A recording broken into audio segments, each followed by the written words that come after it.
Hi guys, this is MunkBusiness, and I'm here to give you my top 5 underrated and overrated cards for the Grand Tournaments that is gonna be released in a few hours. And why not a top 10 though? Because top 10s are boring as fuck. Variant Rin, Dances Aspirin, Totem Goaling, Living Roots. Those are all obvious cards. To me it's way more interesting to see which cards I think are actually better or worse than pro streamers and the community in general make them out to be. So let's get to it. So let's kick it off with the top 5 overrated. At number 5 we have Balf Ramshield, and Balf Ramshield is not one of those cards that the pro players are valuing highly at all. But it's more of the community side where I see a lot of players still praising this as the greatest anti-aggro card ever. But Balf Ramshield is really bad. It doesn't clear the minions that you want to play it out against, so an aggro deck can't just go face with the minions. Balf Ramshield dies instead of your health, and then you're in the same position as you were the last turn, where your opponent has the same amount of minions, even more, and you didn't remove any of them, which basically makes Balf Ramshield a 6 mana heal 9. You're better off just playing taunts. At number 4 we have Fencing Coach, and Fencing Coach is basically the savior of Inspire, except it isn't. Fencing Coach doesn't help Inspire whatsoever.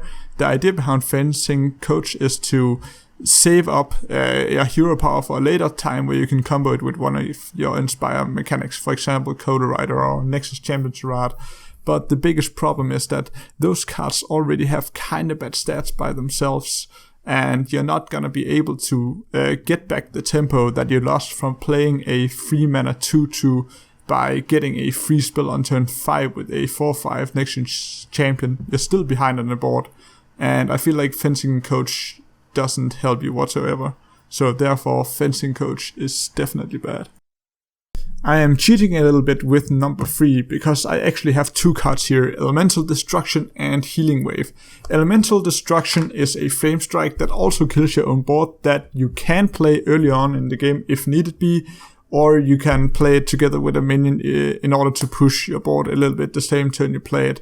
The problem with Elemental Destruction is that Shaman is all about board control, using Flame Tongue and using a totems to get a advantage slowly by taking over the board. And Elemental Destruction doesn't really help you with that. Yes, you can play it and then you can play your minions afterwards, but that subdues the whole point of Shaman, which is winning the early game. And therefore Elemental Destruction won't be seeing play in normal Shaman decks. And the same kind of goes for Healing Wave. If you put in Totem Goaling, Flame Tongue Totem, all these cards in your deck, there's no way Healing Wave is going to consistently heal you 14 damage. That being said, the cards are not actually bad. The cards can be easily played in decks like Malygos Shaman, where both Elemental Destruction and Healing Wave will see play, and even in 2s I think.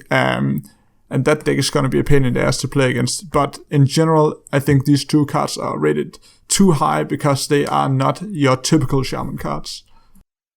At number 2 we have the Mage Secret Effigy, and this card is really hyped up right now as a aggressive Mage Secret. My problem with Effigy is that it reminds me a lot about Redemption from Paladin or Snake Trap from Hunter, in the way that your opponent can kind of control when to trigger it. So if you play it in an aggressive deck, they can just kill your 1-drop or your 2-drop, and then you lose tempo by playing a 3 mana secret that gives you a random, probably bad 2 mana minion, which makes this card a massive tempo loss for the aggressive mage. The upside of course is that you can get it from Mad Scientist for free, but every secret is great with Mad Scientist.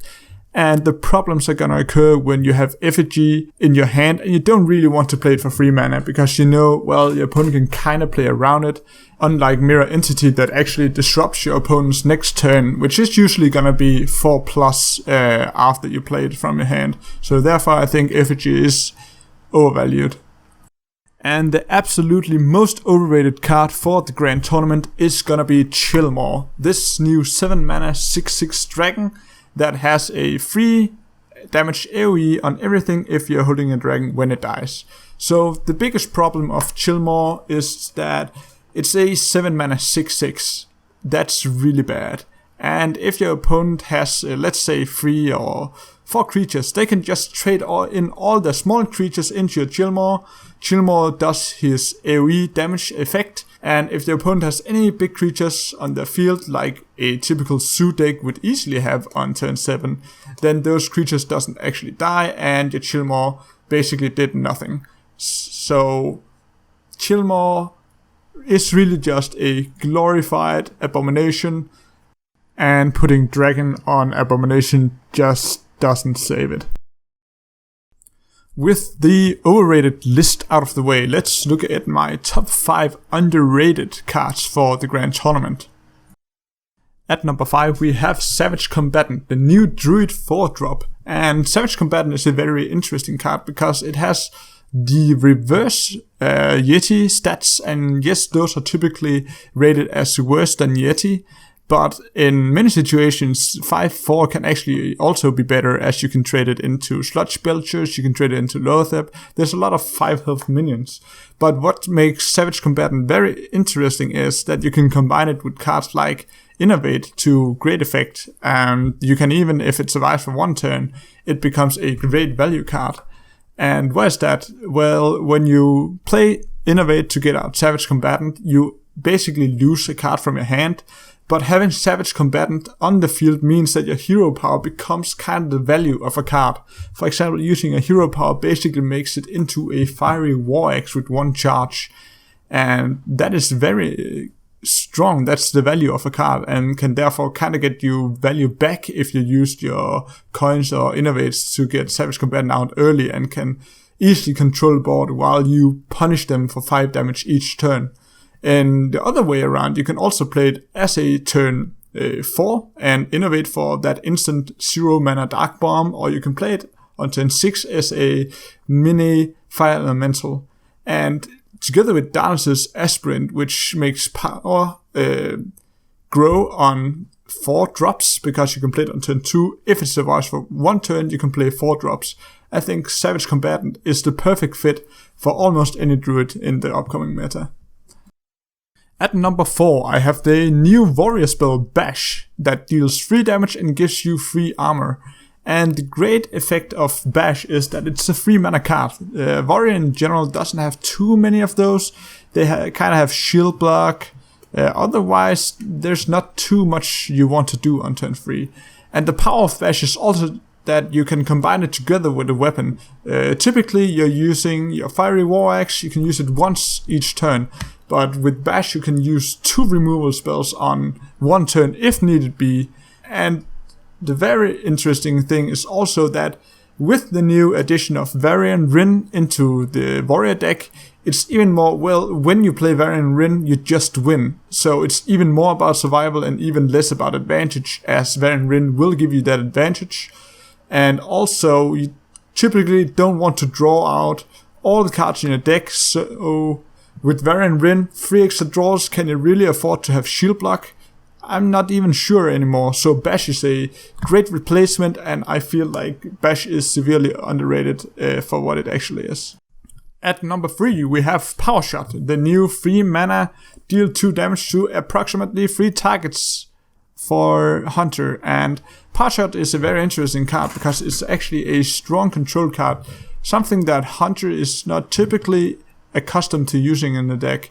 And I think Power Shot has a lot of great potential. In the early game, it's basically a consecration for 3 mana, and in the later game, well, you can combine it together with cards like Explosive Trap. If you want to clear everything, you can deal the extra damage on the specific targets that you want to reduce to 2, or you can combine it with stuff like Unleash the Hounds to clear out some extra damage on some minions. There's just a lot of ways to use Power Shot for great effect and great advantage, and especially with Lock and Load, I think Power Shot is going to be a great addition to any new style of Hunter decks that isn't about going face. At number 2, there is Nexus Champion Sarad, and this card has a big potential to be very good or be very bad, depending on how the meta shapes up. The way that Nexus Champion Syrah works is that you can kind of play it in mid-range decks that try to control the board early but loses out on steam in the later stages of the game. And this is the place where Inspire in general is perfect, and Nexus Champion is especially super awesome in that regard, because Nexus Champion generates advantage back to you by using a hero power, and you're typically going to use your hero power a lot in the late game.